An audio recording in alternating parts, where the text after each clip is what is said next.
दोस्तों जय श्री राम। सभी को प्यार भरा नमस्कार। सभी स्वस्थ रहें, सभी धनवान बने। भगवान श्री राम से हमेशा आपके लिए प्रार्थना करते हैं। आज की हस्तरेखा ज्ञान विज्ञान में आपका स्वागत है। आज जो हम कड़ी जोड़ रहे हैं हस्तरेखा ज्ञान विज्ञान में, कुछ ऐसी रेखाएं और ऐसे चिन्ह होते हैं इंसान के हाथ में जो इंसान को रंक से राजा बना देते हैं और राजा से रंक बना देते हैं। बड़ा अजीब प्रश्न है और उत्तर इसके उससे भी अजीब है, क्योंकि वे सभी रेखाएं, सभी चिन्ह इंसानों की कुंडली में, इंसानों की जन्मपत्री में, इंसानों की हस्तरेखाओं में विद्यमान होती हैं। आइए चलते हैं, आपको बताते हैं। देखिए, वैसे तो इंसान सभी कर्म करते हैं अच्छाई के लिए। कोई भी सोचकर ये कर्म नहीं करता कि इसमें बुरा होगा, अनिष्ट होगा, परंतु होना कुछ होता है और इंसान करता कुछ है। तो दोस्तों, सबसे पहले हम जिक्र करते हैं हस्त की रचनाओं का, हाथों की रचना। बड़ा ही महत्वपूर्ण सवाल होता है हाथ की रचना। ये हमारा करतल है, ये हमारा करपृष्ठ है। इनकी रचना का भी एक, हाथ की रचना का भी एक विशेष महत्व होता है। हमारे विद्वानों ने कितने ही प्रकार के हाथों की गणना बताई है और बड़ी गहनता से इसको देखा जाता है। हस्तरेखा देखने से पहले सबसे पहले इंसान का हाथ ही देखना पड़ता है। उसका करपृष्ठ कैसा है, करतल कैसा है, हाथ की रंगत कैसी है। रंगत का भी बड़ा महत्व होता है। रंग कैसा है हाथ का, इंसान का फेस कैसा है, आवाज़ कैसी है, ये सब बात महत्वपूर्ण बन जाती है एक अच्छे इंसान के लिए। मैंने पहली एक अपनी वीडियो में जिक्र किया था कागपद रेखा। कागपद रेखा एक ऐसी रेखा है जो मूर्ख भी बादशाह बन जाता है। एक मूर्ख अच्छा व्यापारी बन जाता है। आपने भी देखा होगा अपने गली मोहल्ले में कि फला दुकानदार पागल है, परंतु सबसे बढ़िया काम है उसका। ग्राहकों की लाइन लगी रहती है, लाखों का व्यापार डेली करता है। या नौकरी पे है तो बहुत ऊंचे पद पे है। यदि नौकरी पे है तो बहुत ऊंचे पद पे है और तहजीब उसको साइन करने की भी नहीं है।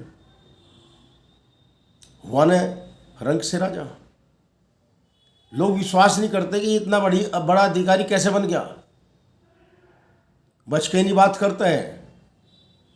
सफलता ईश्वर ने उसको दे दी, क्योंकि उसके हाथ में ये कागपद रेखा है। यहाँ पर होती है कागपद रेखा। ये हमारा अंगूठा है, इसके नीचे हमारी कागपद रेखा, कागपद चिन्ह रेखा बन जाती है। इसके कारण जो है वो ऐसी हालतों में भी अच्छा बिजनेसमैन, अच्छा अधिकारी बन जाता है।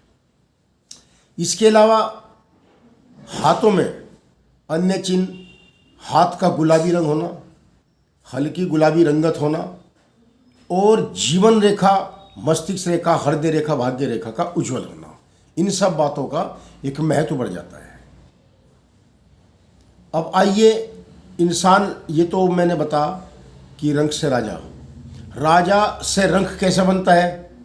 हाथ की रंगत खराब, हाथ का स्ट्रक्चर, बॉडी खराब, हाथ की संरचना जिसको बोलते हैं, रेखाओं का जो चलन है, जो रास्ता है, उनका पथ भ्रष्ट होना। पथ भ्रष्ट यानी अपने रास्ते से रेखाएं अलग हो जाती हैं। जो उनका सही रास्ता है उसको भी छोड़ देती हैं। उसको पथ भ्रष्ट रेखाएं कहते हैं। जैसे हमारी ये हृदय रेखा का स्थान है, ये अपने स्थान पे है। कहीं की हृदय रेखा यहीं से दीप बन जाता है और यहीं से खंडित होकर चलती है। ये हमारी मस्तिष्क रेखा है, यहीं से खंडित होकर चलती है। रास्ते में अनेकों प्रकार के इसमें दोष बन जाते हैं, दीप बन जाते हैं। दीप किसी भी निशान पर शुभ नहीं है। दीप का जो चिन्ह है, दीप के चिन्ह को हम ऐसे मानते हैं, ये दीप का चिन्ह है, जिसको यज जो भी बोल देते हैं, ये दीप का चिन्ह है। यदि इसमें से कुछ शाखा ऐसे निकल जा तो फिर ये मत्स्य मछली का चिन्ह बन जाता है। मछली का देखो कितना अंतर है, जरा से ही अंतर में मछली में और दीप में इतनी भिन्नता आ जाती है, हाथों में इतनी अलग अलग स्थिति आ जाती है कि मछली का निशान बहुत शुभ समझा जाता है और दीप का निशान बहुत ही अशुभ समझा जाता है। कहीं की हृदय रेखा पर शुरू में ही दीप है, सारा ग्रस्त जीवन खराब हो जाता है।